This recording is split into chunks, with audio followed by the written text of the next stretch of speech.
ថាមាននិស្សិតខ្មែរមួយចំនួនគាត់ឃើញថាគាត់អត់សូវហ៊ានដាក់ទៅសាលាដែលល្បីគាត់គិតថាមានការប្រកួតប្រជែងខ្ពស់ប៉ុន្តែខ្ញុំចង់ថាអ្នកនរគ្នាគួរតែសាកល្បងឧទាហរណ៍ដូចខ្ញុំផ្ទាល់ការពីខ្ញុំដាក់master ទៅឈិងហួនហ្នឹងក៏ខ្ញុំអត់សូវជឿជាក់ខ្លួនឯងប្រហែលដែរប៉ុន្តែខ្ញុំនៅតែចង់សាកល្បងដើម្បីមើលថាសមត្ថភាពខ្លួនឯងពិតជាដល់កម្រិតហ្នឹងពិតមែនអត់អញ្ចឹងអ្នកនរគ្នាបើសិនជាមានគោលបំណងចង់ទៅរៀននៅសាលាល្បីគួរតែហ៊ានសាកល្បង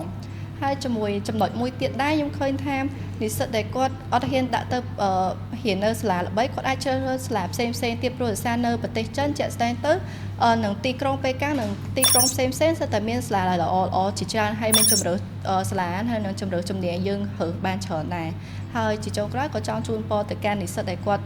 ដាក់ពាក្យមកកាន់ទៅសិក្សានៅប្រទេសចិនហ្នឹងឲ្យទទួលបានជោគជ័យក្នុងការដាក់ពាក្យដែរ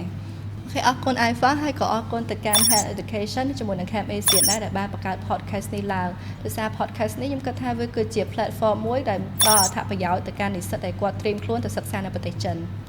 ចាអញ្ចឹងសង្ឃឹមថាអ្នកទាំងអស់គ្នាកុំភ្លេចតាមដានមកកាន់ page សាលា Camp Asia និង Health Education ដើម្បីទទួលបានព័ត៌មានថ្មីនិងពួកយើងនឹងផុសវីដេអូថ្មីទៅកាន់ Facebook page ទាំងអស់នេះហើយសង្ឃឹមថាអ្នកទាំងអស់គ្នាបន្តតាមដានដោយសារតែពួកយើងនឹងមានវីដេអូថ្មីរាល់ពេលអាទិត្យម្ដងអញ្ចឹងជួបគ្នាម្ដងទៀតនៅលើ call ជម្រាបលាអ្នកទាំងអស់